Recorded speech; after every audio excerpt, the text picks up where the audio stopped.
Welcome to Stone Cold Stros. I'm Brandon Strange with Charlie Palolo and Josh Jordan. You can find them on X at Palolo and at Josh Jordan 975. And in between our shows here, you can read their blogs covering all things Houston sports over on sportsmap.com.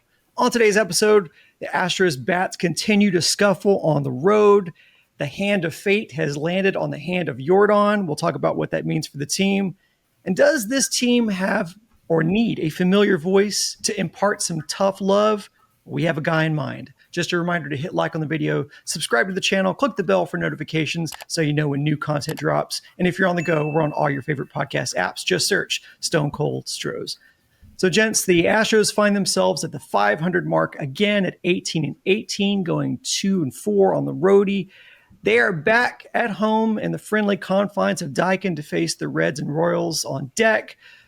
And it has been friendlier at home in contrast to the past few seasons, 11-7 at home versus 7-11 on the road. Jeremy Pena, Jake Myers, Zach DeCenzo, and Isaac Paredes are the only hitters with on the team with an OPS above 700. The supposed cornerstones of the offense continue to struggle. In Old Milwaukee, Altuve goes 2 for 12 with a walk and 0 RBI. Christian Walker is 3 for 12 with an RBI. Yainer Diaz, 3 for 13 with a couple RBI. And Yordan Alvarez is MIA as he makes his way onto the IL with hand inflammation. That news broke right as we published Monday's episode. Now, I feel like I ask the same questions week in, week out. It's usually something along the lines of concern levels for the offense versus the potential output and the pitching's ability to keep this team steady while they figure it out. We look back at last year and we go, well, this team was in a much worse position this time last season. Charlie, last season, you were the voice of reason during that awful start. You said, don't count them out. It was a long season. So now, how do you feel at this point, as we're a week into May, about this team's ability to figure things out and about how big of a loss Yordan is? We don't know what that looks like, the extent of that. And while he's not having a good season thus far, he at least posed some sort of threat to opposing pitchers. As we talked about earlier in the week, without Yordan performing as we've come to expect from Yordan over the last 4 seasons, the Astros have no chance to have a big-time lineup. Right? He's by far their most talented offensive player in the thick of what should be his prime. I mean, other than the Astros futzing around when discussing the health of their players, I hope that's what they did this time. And Yordan's hand had actually been bothering him for a longer period of time than when it was brought to our light when he sat out a game, a regularly scheduled off day against Detroit before an off day for the team. And then he misses the 2 games in Chicago. And then it turns out, he has a muscle strain in his hand. Save the jokes. They're hoping he gets back early next week and that he gets back to being 2021 through 2024 Yordan and throw in rookie 2019 Yordan. Attendance is part of the grade, and it has been a recurrent issue in his career, though last season he played in a career high 147 games. The 2025 Yordan thus far, the Astros don't miss that guy because Yordan has stunk this season. Right? He'd been one of the myriad problems in their lineup. But you expect him to round into form, and that guy is indispensable. Yordan's not as good an offensive player as Shohei Ohtani. He's not as good an offensive player as regular season Aaron Judge. And we're freaking close to, so far, 2025 Aaron Judge. But in terms of impact in the Astros lineup, it would be like taking Ohtani out of the Dodgers lineup, like taking Judge out of the Yankees lineup. Yordan's role and factor and importance, I don't think can be overstated. No, but what's interesting there with Yordan, there are only 3 players on the Astros that have a negative WAR this year. It's Yordan, Christian Walker, and Altuve. Imagine if somebody told you that before the season started. I mean, just wrap your mind around that. What's interesting is at least now with Yordan and then with Walker with the oblique during spring training, we at least maybe have some injuries we can point to for what's going on here, but not with Altuve unless, they're hiding something that's going on with him. So that would be my concern with Tuve is it's just, he started off actually pretty good, but it's been a really bad slump. You hope it's just not age catching up with him. And Brandon, you talked about the guys with OPSs over 700. Like, like Jorge Polanco is slugging over 700. That's the big difference between what they're doing with what Polanco's doing. Only 3 Astros have a higher OPS than Polanco has slugging percentage. That's how dire this is with the offense. I think with Yordan being out, there's no reason to me that Zach DeZenzo shouldn't be playing regularly in left field right now. Caratini's hitting 217. I know he got off to a hot start and he hits left-handed, but DeZenzo looks like he needs to be a regular guy in your lineup. You need to be playing him. I know, right-handed pitcher playing the matchups. This guy needs to play regularly. See what you have with him. Myers is playing well. He should play in center. Keep playing Cam Smith. He just needs experience in right field. Chas McCormick is basically your designated bunter now. That's basically what his role is on the team. So this should be pretty easy. The rest of the lineup, every day I'd like to see Espada pretty much put the same thing out there. Let Rogers go out there and play a little more regularly, see if what is changing in his approach at the plate is actually going to pay off. His expected stats are pretty good, so we'll see if they pay off into his regular stats. So I think for now, Espada, stop tinkering with it. Let's just let these guys go out there and play. I thought it was interesting. Dana Brown was asked on the flagship just this week about what does the long-term look like for Zach DeZenzo? Where do you see him playing in the next 5 years? And he said he sees him as a first baseman or a left fielder. Wow. Christian Walker, 3-year contract. Altuve, getting older. In 5 years, he'd be 40, maybe done with his contract. So if that's the case, let's get DeZenzo out in left field while Yordan is on the IL. And we've been talking about they're not giving Altuve enough days off. Well, DH him pretty much every day and give him a little more rest that way. Yeah, in the case of Altuve, in looking for a glimmer of positive, he did not strike out in the Milwaukee series in 13 at-bats. And signs of Altuve decline, right? Always been a free swinger, but his rate of contact has really dropped off. He blew away his prior career worst in strikeouts last season with 119. Even after not K'ing in Milwaukee, he's on pace for 130 this season. And all of the other offensive numbers with the strikeout numbers also, I mean, he's down to the low 260s, low 250s in batting average, the OPS down to 662. And as discussed in the last episode, the batting average has some dead weight with it because he's been caught stealing 3 times. Brandon, you alluded to another base running blunder in Milwaukee, thinking the ball had gotten farther away from the catcher than it did. Doesn't count as a caught stealing, but it's functionally the same. And you add it up, and that's why Altuve has been a negative player. No injury with him unless lung in tooth is something that can put you on the injured list, and that he still has played in all but 1 game so far this season is an Espada mistake, I think, in our collective estimation. 1, Altuve is now 35 years old, and 2, been a bad player so far this season. It's not suggesting sit him down for a week, but a day here or there beyond just DHing for a lighter load in a given day makes sense. Josh brought up first base, and I still follow John Singleton's exploits post Astros because I'm a fan of Singleton, the person, more than Singleton, the major leaguer. Now, Singleton was the Syracuse Mets home run leader for the month of April. Now, we know John's been a 4A player for most of his career, a guy that's too good for the minors, but just can't translate that up to the bigs. But last year, Big John had a 234 batting average and a 707 OPS, which is not great, but it's also not terrible. Now, we know Christian Walker is a much, much better defender at first base.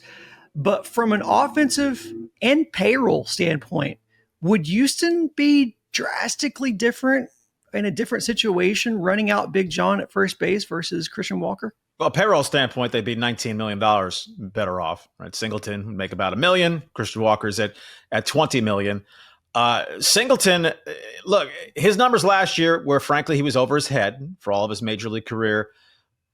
But what he did in 2024, statistically profiled as fine as a platoon player. It was a 775 OPS, actually, against right-handed pitching. Against lefty, he's a joke. We'll never play him against lefties. But they honestly believe that he would not replicate 234 and 775 or keeping him in a platoon. We discussed in the offseason not really anticipating a $20 million dive in on Christian Walker, that Caratini or Diaz could be a right-handed hitting part of a platoon with Singleton if that was a spot where they wanted to economize on the dollars. But to their credit, Jim Crane signed off on a $20 million player. Blessing, curse, right to this point, curse another way overpaid aging first baseman. But it was a very reasonable sign at the time. The last 3 years, Walker had been a very solid, productive offensive player, and we can't understate the defensive value. It's why Christian Walker, as much of a bum as he's been in the batter's box overall, he's still been a slightly positive WAR player, whereas Singleton, even with the hitting numbers, defensively he was bad, and that's why he was barely above 0 in WAR last year, even with an OPS about 100 points higher than where Walker is so far this season. See, I'm kind of the other way on giving him credit for paying Walker. To me, that was just a way to cheap out on not paying Bregman and trading Kyle Tucker. That, to me, that was just Crane like, oh, let's play to the fan base and show them we're going to spend some money. So we can let Bregman walk and go be an MVP candidate and trade away Tucker to go be another MVP candidate to bring Christian Walker in here and pay him $20 million a year. And we look like the big hero. They're going out to give the offense some juice. When in reality, Walker has a worse batting average on base percentage, slugging, and OPS than John Singleton did the last year. So to me, I'm not giving a lot of credit there. I have been pretty hard on Christian Walker, but I'm just tired of hearing the narrative from the fans and the media about this zombie lie. A zombie lie is a lie that refuses to die when disproved by facts, that he's a slow starter, and that's why he's struggling so much right now. When last year, batting average 283 in March and April, OPS of almost 900. You go the year before that, batting average around 250, OPS was still at least over 700, and sure, he got a little better as the year went on, but point being, it was never this bad when we're talking about slow starter. So that's not really a thing. I think it's joining a new team. I think it's maybe that oblique has been bothering him a little bit more than he's let on. Something's going on there, but so far, it's been a terrible move bringing in Christian Walker. I like the defense and all, but you could have Yuli play defense and hit 200 for you. Maybe not. Maybe 200's a little too much to ask a Yuli these days. But point being, it's been a huge swing and a miss, and it's just right after the Abreu thing. It's like they didn't learn their lesson here. They went the cheaper route, and when you go the cheaper route, sometimes you don't get the better results. And it's pretty interesting that as soon as Kyle Tucker and Bregman get out of here, they go bananas. Yeah, there's a difference between slow start and god awful. And Christian Walker's first quarter of this season offensively has been god awful, which with unfortunate company in the Astros lineup. I will say that obviously Alex Bregman has been spectacular so far for the Red Sox. I see no reason to believe that he would have done that here if the Astros had gone way above the 156, very reasonable offer they made him, and it took to February for Bregman to get the Red Sox to creatively come in way over the top in annual salary anyway. Right, Bregman year after year here, very slow starter. I think rejuvenated, insulted, challenged, motivated, refreshed by going to a new situation has really sparked him, along with fitting in very well at the top of a potent Red Sox lineup, and Fenway Park plays well to him. But Bregman's been awesome. Best third baseman in baseball so far this season, without a doubt. Kyle Tucker's cooled off some after a magnificent start. But remember, Kyle Tucker was tremendous here last season before the injury. So there's no surprise with Kyle Tucker's rate of performance. They were just scared to go long-term to pay a guy through the heart of his prime. That's one that you can really question. And Tucker ties in with the Yordan injury, something that we all knew was an issue with this Astros lineup with Yordan in it. Lopsidedly left-handed. Now without Yordan, unless Caratini's in there for some reason, you have nothing. And that's going to remain an issue that holds this lineup down from probably having a fair shot to be top tier. And if you want to have some rearview mirror regret, left-handed hitting outfielder, a guy named Wilyer Abreu, you're going crazy next to Bregman in that Red Sox lineup. 25-year-old left-handed hitting outfielder. The Astros traded him in 2022 for Christian Vasquez, who didn't hit worth a lick here, had a hit here or there, and then caught nothing but shutouts in the postseason, including the no-hitter against the Phillies. But that was a brief rental of a guy who since then has done nothing since going to the Twins. But Willie Abreu is off to a start after being on Rookie of the Year ballots last season. He's going to be an all-star candidate this season with the Red Sox. And man, a 25-year-old cheap left-handed hitting outfielder, the stuff of Jim Crane's dreams. But they dealt him because at the time they're probably thinking Kyle Tucker is an Astro for life. And in their system, they had Pedro Leon, a great prospect. They just drafted Drew Gilbert. Prospects are suspect until they become reality as big leaguers. And on that subject, Joey Loperfito's hitting about 250 in AAA. Will Wagner's not even hitting 200 in the major leagues. And Jake Bloss has an ERA over 9 in the minors in the Blue Jays organization. Yes, but speaking of rearview regret, Drew Gilbert's hitting 286 with an 868 OPS. So just keeping that in mind. And I agree with you, Charlie. There's no reason to think that Bregman would do what he's doing right now here.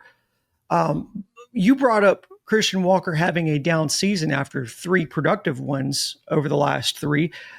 Before him, Abreu's career hit a wall when he got to Houston. There aren't any hitters in recent memory, and Charlie, correct me if I'm wrong, who once they've gotten to Houston have done better offensively. They either continue on the path or they hit a wall. And conversely, the opposite is true of pitchers. There are numerous examples of guys who come here and the Astros they tweak their pitch usage and they become better pitchers. Just a quick message. If you're interested in advertising your service or product on this show, you can contact our friends in the sales team at houston.sportsmap.com/advertise. The link is in our description. Now, speaking of struggling hitters, we talked about Altuve continuing to make ill-advised decisions at the plate and on the base path.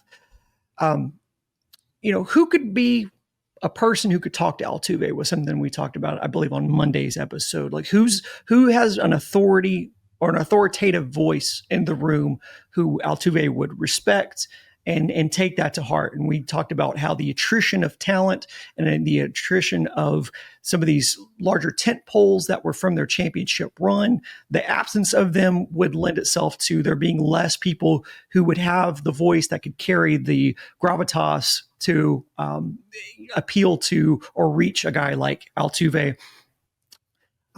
We've seen a lot of comments on our videos, and I've seen them on social media as well, talking about Michael Brantley. I just wonder, should the Astros look at bringing in someone like Michael Brantley? Not as a hitting coach, obviously they respect Cintron and Snitker. That's a drinking game, I think, on our comment section too. Every time we bring them up, you take a shot. But Brantley's been a guy who has been through the trenches with them, was an incredible hitter in his career, aged gracefully in the game, outside of, he struggled with injuries more than anything else. Just from a standpoint of helping guide these hitters, specifically Altuve, especially for a guy like Altuve, who maybe Father Time is catching up with him. Maybe he can convince him that playing smarter can help ease the transition in what appears to be the back end of Jose's career. What do you think about Brantley? Well, issue one is Brantley have any interest in the job other than a phone call, a convenient trip into town. Akeem Olajuwon has done occasional work with Alperin Şengün and then contract work. Heard $100,000 for like a 3-day tutorial from Dream with some players around the NBA, going back to Kobe Bryant and LeBron have done sessions with Akeem. I think Brantley's loving life on the golf course, and he has school-age kids. So other than an out of the blue, hey, Jose, how's it going? And while I'm on the line with you, what's the deal with chasing pitches 2 feet off the plate? It's a challenging life career tradition for Altuve. Old dog to learn new tricks when he's been such a master of so many tricks, including going after balls out of the zone. Vladimir Guerrero was famous for being able to hit pitches that would bounce or be over his head. Now, we didn't see all Vlad's at-bats as his career tapered off, but I bet you he wasn't as good at that near the end. So can Altuve develop a little more patience or judgment? Is he looking at it? It's just a slump. It's a slow start. I'll round it into form because, hey, I'm Jose Altuve versus, I'm a little jumpier at the plate because to catch up with premium fastballs, I need to start a little sooner, which makes me even more vulnerable to the breaking stuff. If I'm starting my swing and it's a sweeper or a cutter moving away. So, the worst case scenario is that it's just the slide. I mean, you go back and look at the history of great second basemen. We don't need to go very far. Craig Biggio's last premium season, he was, I believe, age 33. Altuve's 35. And, we're not in an era where guys get better in their mid and late 30s, at least very, very rare exceptions, as opposed to, the hardcore steroid era where primes were being extended into previously uncharted territory. So this is a tough one, but I will again throw into the pot the idea that he's on pace to play 160 games is just silly. Yeah, what are they doing? I will say this. I think Brantley would be the perfect guy, Brandon, but like Charlie mentioned, is that something he's going to want to do? Is he going to want to be around the team that much? It doesn't have to be a full-time role, but he's got to want to be here. And I think the Astros, if you ask them, they'd be like, well, we have Biggio around the team all the time. We have Bagwell around the team all the time. Those guys have plenty of experience on what it feels like to fall off as an elite player as you age a little bit. So you would think that, maybe Altuve could lean on those guys. And with the hitting coaches, that they seem happy with them. And let's face it, I don't think Jim Crane's getting rid of anybody that still has money left on their contract. So they're sticking around. And is Crane even going to want to pay somebody to come in and do something like that when he does have Bagwell and Biggio hanging around the team? Yeah, and I think the Hakeem example is a good one with the Rockets because they bring him around, not a full-time job, but just as a mentor to some of the guys and impart some of that knowledge. I think that would be a great role for Brantley. I mean, obviously he has to have interest in it. And as you guys have both mentioned, whether Jim Crane has any appetite for spending any additional money for someone to be an extra voice in the room. But I want to stick to Altuve because I think we were all happy when Altuve got that extension.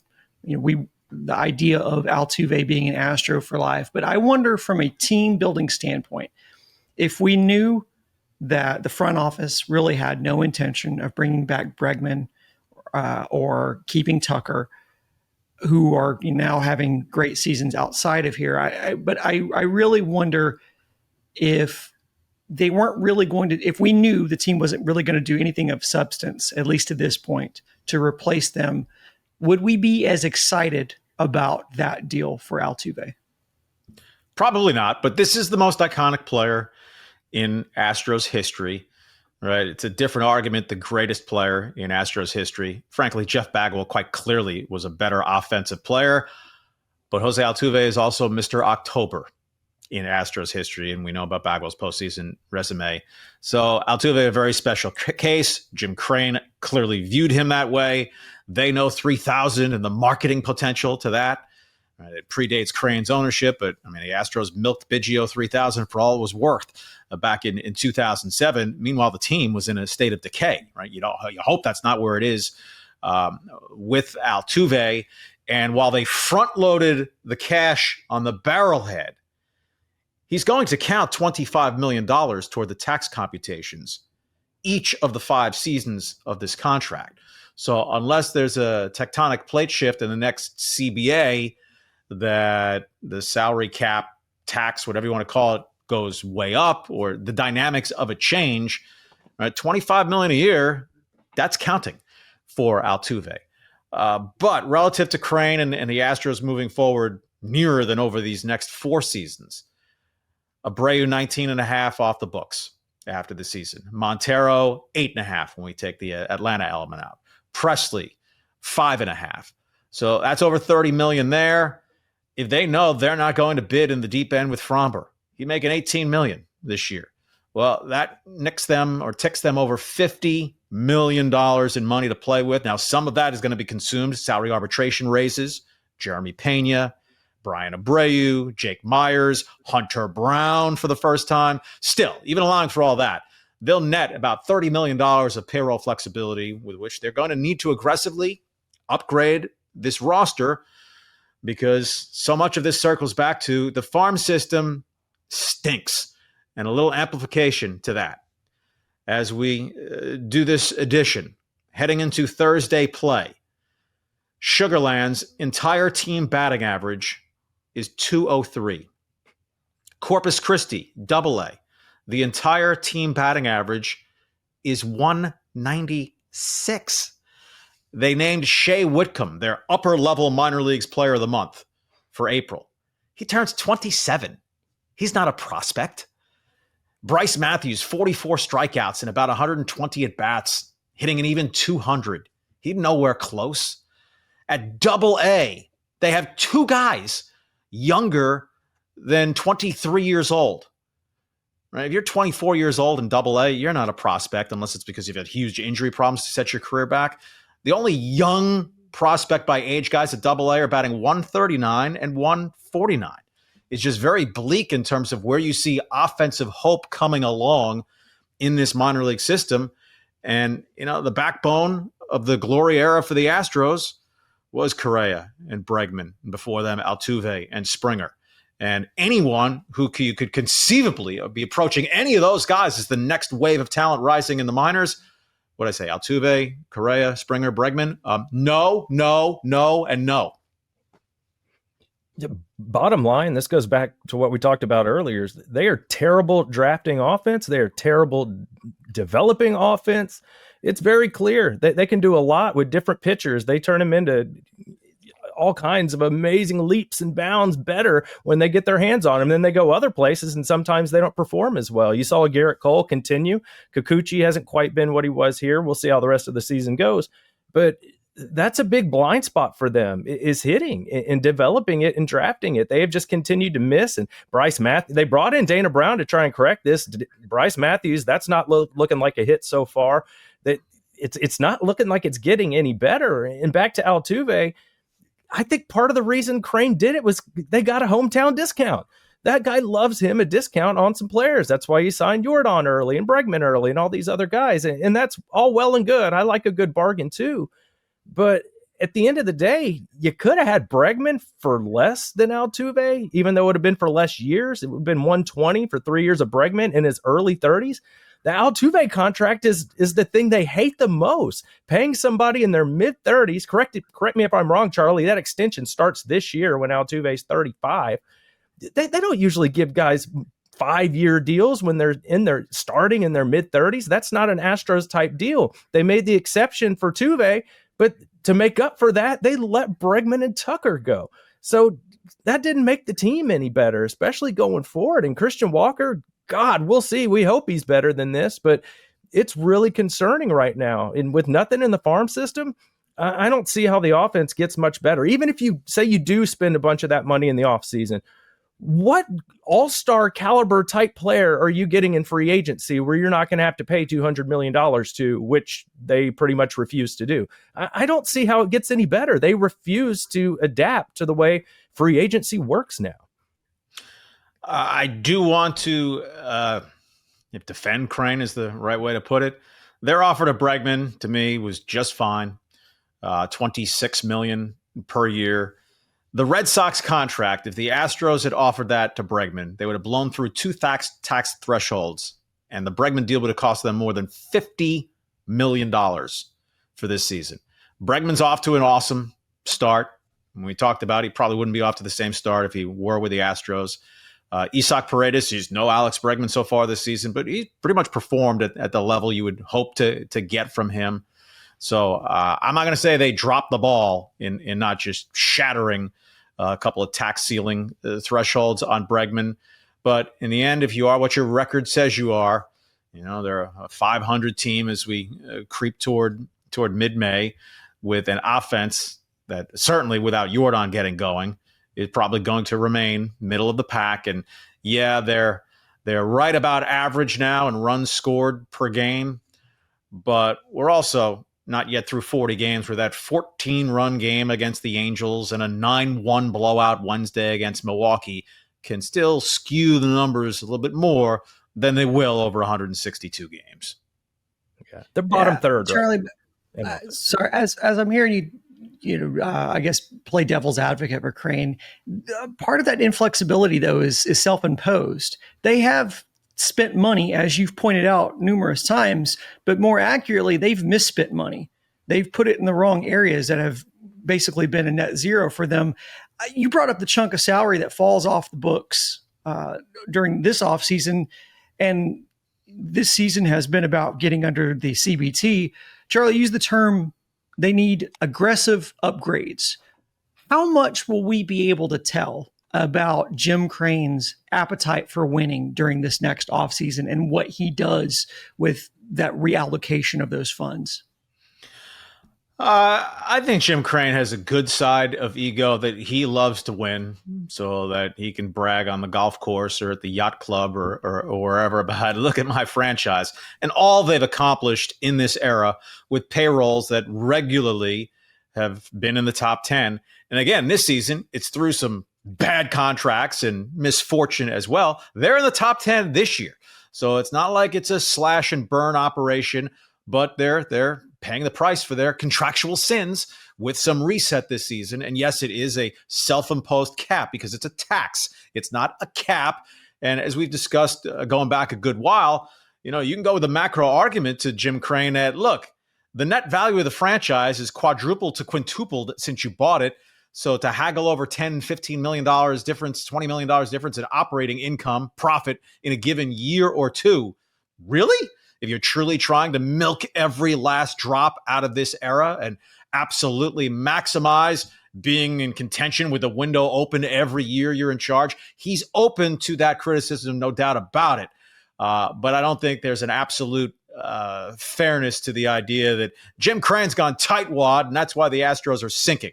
Their payroll is about $80 million higher than the Seattle Mariners this season. Yeah, it's where they spend it. I'd instead of spending $95 million on a closer, when you look at teams like the Tigers that just bring in guy after guy that can throw 100 miles an hour in their bullpen, I feel like you can find closers. Brian Abreu could be your closer on this team. You could spend your money over on the offense. And to my point, I just like Willy Adames got $182 million this offseason, a 7-year deal. We've never seen Crane do anything like that. And that's not like you're going out and getting Juan Soto or somebody like that. I just don't see with the way they budget how they're going to find an impact. They need another all-star on this team that can hit. I don't see them having that in their budget, or at least being willing to have that in their budget the way they do business right now. That's my big concern. Yeah. And while I'll speak from my perspective, while I am critical of Jim Crane in certain parts, he has been and is the best owner this city has ever seen. That title was previously held by Les Alexander, but similarly, when Les won his championships, his appetite for winning seemingly diminished a little bit because he'd already accomplished what he wanted to accomplish. He's got his chips. He's got an inflated valuation on his franchise. And so that's why I bring up the question, because I am very curious to see whether how shrewd and cutthroat is Jim Crane going to be in this offseason? Does he want to reallocate those funds and make another hard and fast, like rebuild this franchise to being another aggressive winner again? Or is he fine with the fact that I know this franchise is worth billions of dollars now. I can flip it, get a profit out of it, and do what any accomplished business owner does, which is flip something for more value than it was worth when he bought it. So one last reminder, if you're on YouTube, be sure to click like on this video. And if you listen on podcasts and apps like Apple or Spotify, please consider giving us a 5-star rating. Next scheduled episode drops on Monday, so make sure you subscribe to this channel, SportsMap Houston, and our other channel, SportsMap Texans. We're going to be ramping up that channel in just a few weeks, but we also drop emergency episodes as news breaks, so make sure your notifications are on. Thanks for listening. For Charlie and Josh, I'm Brandon saying so long, and until next time, go Stros.